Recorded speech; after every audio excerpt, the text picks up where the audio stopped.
As a centuries-old vampire, you thought you'd grown detached from humanity, not caring about its ultimate fate. That is, until you learned that you had a single living descendant, a child whose parents had just died. Turns out you do care. Who's the little meat bag that garnered your attention? I teased Nicolas, even if it was as clear as day which small human had his unwavering gaze. Never saw you as one who cared about mortals ever since you became a vampire. 1. Dana isn't some meat bag, the ancient vampire sneered. 2. You're one to talk. What got into you? What eldritch god runs an orphanage for kids? They're adorable, I shrugged, waving back at a tiny child. And they need some love and guidance. So, are you adopting Dana? I don't know, Nicolas stared at the skies, then back at the children playing in the garden. I thought I no longer cared. Not for any human, not for the fate of humanity, or of this earth. Now, I'm not sure. You spent centuries tracking and observing your descendants. The ones who refused vampirism and continued life as humans. I sipped my tea and refilled his goblet of goat's blood. You stopped slaking your thirst upon human blood. You searched high and low as many family lines terminated for any signs your bloodline still lives. Don't lie to yourself, you care. You're not as cold and aloof as you like to pretend to be. Ha, and you wear your hearts on your sleeve, he uttered. Tell me, Elvari. Honestly. From one cold-blooded monster to another. Do you think I could take care of her if I took her under my wing? I've not directly interacted with any mortal for so long.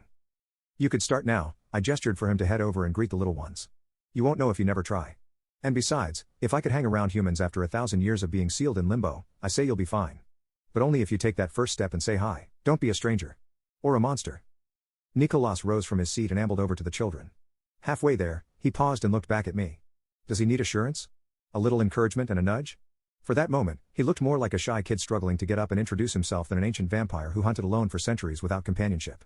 Which was something he now sought in his last living descendant. Something that had awakened within him after all this time he thought he didn't care. Say something, I hissed at him. Anything. Even a simple hello. Shut your tentacle, he snarled back at me. You, tentacled dork. Are you afraid she might eat you alive? I made funny faces at him and stuck out my tongues. Dana doesn't bite, unlike you. I'll make you regret mocking me. By biting me in front of your precious little one? I waggled a few tentacles while eating from my plate of cookies. If you'll let me do the introductions, I'll introduce you as Nicolas the Neat. The Hermit. He abruptly spun around and shouted, Hey Dana. Hi, mister, she replied back and waved. Mr. Elvari, is this one of your weird friends again? Again? The vampire was befuddled.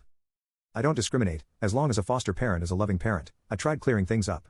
There are demons, genies, and even fey foster parents who care for the children better than their biological parents, over half of whom traded their firstborn child for magical deals.